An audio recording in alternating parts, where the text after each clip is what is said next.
drejtorit, siç e tha dhe ministri, janë praktika evropiane, është Vjena, është Roma, është Parisi. A është e vonuar? Nuk them dot që është e vonuar, janë masa shtesë që merren për problematika shtesë që dalin. Po të kishim situatë sigurie kaq të mirë, nuk do kishim nevojë për masa shtesë. Siguria që kishim na mjaftonte, masat që kemi janë shumë të mira. Kemi një problem të fortë sigurie. A e kemi problemin e sigurisë dhe të rendit publik për shkak se s'kishim kamera deri sot? Ose kamerat nuk ishin kaq të përhapura? Për mendimin tim, jo. Ne kemi një problem të fortë sigurie, sepse siç thot opozita, bandat bëjnë ligjin, bandat kanë pushtet, kanë dhe pushtet administrativ. Ne kemi pasiguri për shkak se policia ruan hashashin, territore të gjëra të vendit.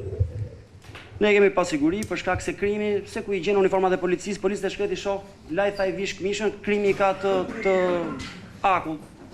Rëmben mes qytetit, të vret dhe ikën dhe largohet.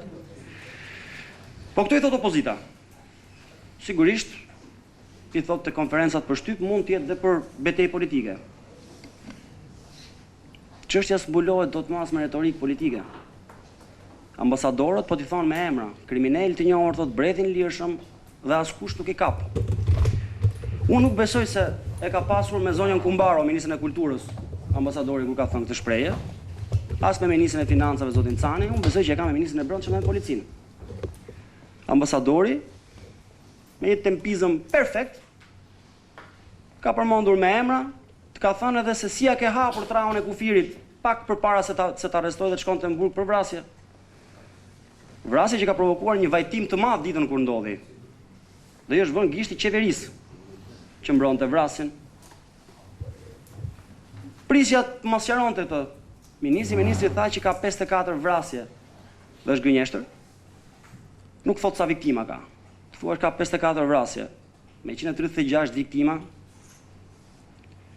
Megjithatë, të kthehemi tek ligji i sigurisë, ke masat shtesë, ana e zgjidhin kamerat këtë punë. Unë mendoj se jo. Shpjegimi që dha ministri ishte që aksion. Kush ka lek me vete e vjedhin.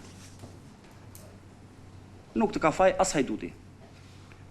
Tha që 100.000 euro me vete nuk lejohen, se sa lejohen dhe përsa garanton policia, apo kush është parametri sigurisë që mund të mbash me vete dhe të mos quhesh fajtor pse mbajte me vete. Se nëse e ke me djerës të ballë, je ka mbista çfarë dush ti jesh, 100.000 dhe 100 milion ti mbash me vete është një. Nëse ka një siguri nuk mund të thuhet që faji është joti. A na e zgjidhin këtë kamerat? Unë besoj se nuk na e zgjidhin. Kolegu Alimi thotë është dhënë me koncesion. Të jepi me koncesion, i nderuar koleg, do të kishte edhe një përgjegjës. Do të thuhet paret për këtë punë i merr filan Fisteku, ai është përgjegjësi, si qeveria s'qen ka, ministri s'është, policia s'është. Është koncesionari. Me problemi i sigurisë në të vend nuk është vetëm krimi. Siguria e qytetarit varet nga shumë arsye të tjera. Fjala vjen. Bie shi, nuk ka koncesionar. Të thonë mos kalo pranë lumit, se kur bie shi lumi fryhet, po kalove pranë lumit, lumi të mbyt. Po rruga është afër lumit, po ç'të them, unë gjej një rrugë tjetër. Bie bor, mos dil nga shtëpia se është ftohtë. Po dole ftohtë, po dole në të ftohtë, mund të rrshkazësh, mund të ftohesh, mund të ngrish. S'ke shtëpi, po ç'të them unë, mos dil nga shtëpia. Makar të kishte një koncesionar nuk ka. Koncesioni i sigurisë në këtë vend i është dhënë Zotit. Zotit të rujt. Kjo është qeveria. Nuk ke pare. Kush ta ka faj? Ta ka qeveria? Jo, sigurisht jo. Ke shumë pare, faji është joti. Asaj duti s'ka faj, as policia s'ka faj. Ke shumë pare, po sigurisht do të vjedhin o zotëri, se e ke riskun e shtuar ti. Ç'fajt ka policia? Po do të bëjmë një gjë, do të vendosim kamerat. Do të vendosim kamerat që në një farë mënyre është një lloj.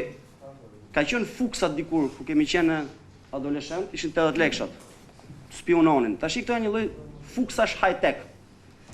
Sa që ruajtun fuksat atëherë, regjimin dhe policinë dhe rendin dhe sigurinë, aq që ruan sot kamera, je në dorë të kameras. Mi po çfarë ndodh me gjën? Shqetësimi që kam unë është shkon atje ku e thot Sa po e tha dhe zonja Hysi shprehet besim plot që nuk shkelen drejtat e njerëzit, tani ne pas kemi, si quhet, komisioneri për informacionin.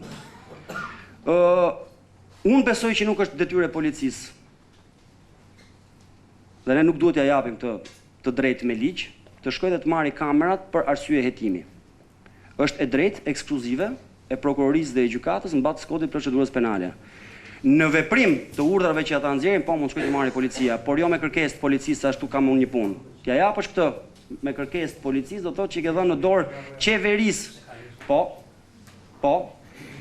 Policia bën hetime, hetimin në këtë vend me kod procedurës penale nuk e drejton policia, po ka vetëm një zot, ai është prokurori. Kështu që unë mendoj që i vetmi efekt që ky ligj do sjellë, edhe për shkak të shpjegimeve të shtuara të ministrit, do të jetë një lloj Big Brotheri. Big Brother is watching you. Të gjithë. Edhe ju që sot do ta votoni. Siguria do të mbetet po ajo që është për të njëjtat arsye që thot ambasadori amerikan, ambasadori i Bashkimit Evropian dhe cili do të jetë qytetari i këtij vendi që ka apo s'ka zë ta thotë gjën, ka apo s'ka kurajon ta thotë gjën. Nuk është çështje kamerash, është çështje qeverie. Është çështje qeverie të lidhur me krimin.